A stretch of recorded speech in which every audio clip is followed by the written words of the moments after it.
Hello and welcome to The Explainer. Today, we're breaking down a pretty powerful online commentary that really puts the corporate culture at some of India's biggest tech giants under the microscope. It's uncovering what looks like a pattern of some really serious allegations and even systemic failures. All right, so let's jump right in. The whole thing kicks off with one pretty shocking number, 70. Now, what's 70? According to the source we're looking at, that's the number of separate employee complaints, all of them allegedly, just brushed aside by a single HR head at one company. Just one person. That number alone, 70, really sets the stage for what the commentary calls a total breakdown in corporate accountability.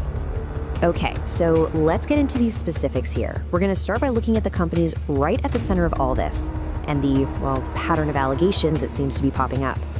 So the commentary really zooms in on a case at TCS. It alleges that an HR head, NIDA Khan, who, get this, was also in charge of the company's anti-sexual harassment committee, just dismissed all 70 of those complaints. And her response when she was supposedly asked about it, a simple, "This stuff happens." I mean, wow. The source goes on to claim she's now evading authorities and is trying to get anticipatory bail because she's pregnant. But here's the thing. According to this commentary, this isn't just a one-off problem at one company. Nope. It points to a much bigger pattern. You've got Tech Mahindra, where the source alleges office space was being used for religious purposes, and at the same time, employees who had their own personal religious icons were apparently mocked. And then Infosys gets pulled into the mix too, reportedly having to send out internal memos because of the whole controversy. So what's really going on here? What's the root cause of all these allegations? Well, the source argues that it's not just about a few bad apples. It's about a fundamental breakdown of the very systems that are supposed to be there to protect employees. And you know, right at the heart of these safeguards is India's POSH Act.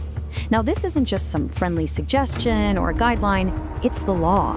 It legally requires companies to have a formal process in place to prevent sexual harassment and to give people a clear way to get help. It's supposed to be that first crucial line of defense. And that brings us right back to that jaw-dropping quote. I mean, think about it. When the person who is literally in charge of making sure these standards are met allegedly just waves away serious complaints by saying, "This stuff happens," well, that first line of defense, it doesn't just bend, it completely shatters. The safeguard turns into a brick wall. So this just begs a massive question, right? If you're an employee, what are you supposed to do?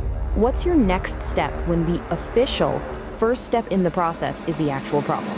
I mean, seriously, where do you go when the system that's supposed to have your back is the very thing that's failing you? Okay, so the source doesn't just stop at pointing out the problems, it actually proposes a solution. Let's take a look at this framework for accountability it puts forward. It's called the 20-20-60 solution. Now, this is where things get really interesting. The source suggests this really fascinating breakdown of who's responsible. It's a 20-20-60 split. Okay, so 20% for the government, 20% for management, but then the biggest piece of the pie, a whopping 60%, is placed right on the shoulders of the employees themselves. Yeah, you heard that right, 60%. So here's how that 40% for the government and management works. For the government's 20%, the idea is to enforce the laws so strictly that just one big public prosecution scares everyone else straight. It acts as a major deterrent. Then for management's 20%, their job is to create a totally foolproof appeal process, something that lets employees go right over the heads of a failing HR department and take their complaints straight to the very top. We're talking the CEO or the managing director. And crucially, those top bosses are then also on the hook for what happens next. All right, and that brings us to the biggest and maybe the most controversial part of this whole idea, that huge 60% chunk of responsibility that's put on the employees. The core idea here is pretty simple. Rules from the top just aren't going to cut it. The source argues that real, lasting change has to come from what it calls an organic movement from the inside.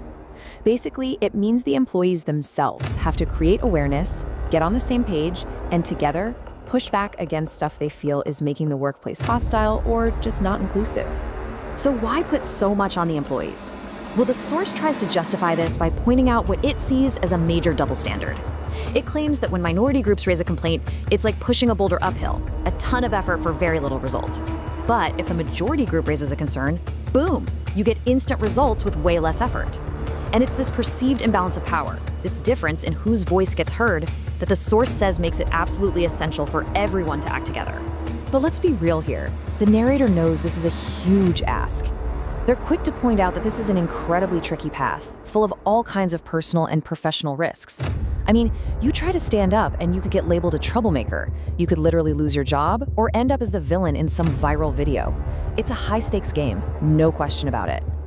So what's the big takeaway here? Even with a framework like this one, the road to a real, lasting solution is, well, it's not going to be easy, not by a long shot. And in the end, the commentary's conclusion is pretty stark. It says that without that toughest piece of the puzzle, that 60% from the employees, all the public outrage will just fizzle out. You know, the headlines will move on, but the core problems, they'll still be there, just under the surface, waiting to cause more trouble. And that leaves us with one final, really critical question that gets to the heart of this whole thing. How can employees actually build a safer, more accountable culture from the ground up without accidentally starting a civil war inside the office? How do you fix the workplace without breaking it even more? That, right there, is the fundamental challenge.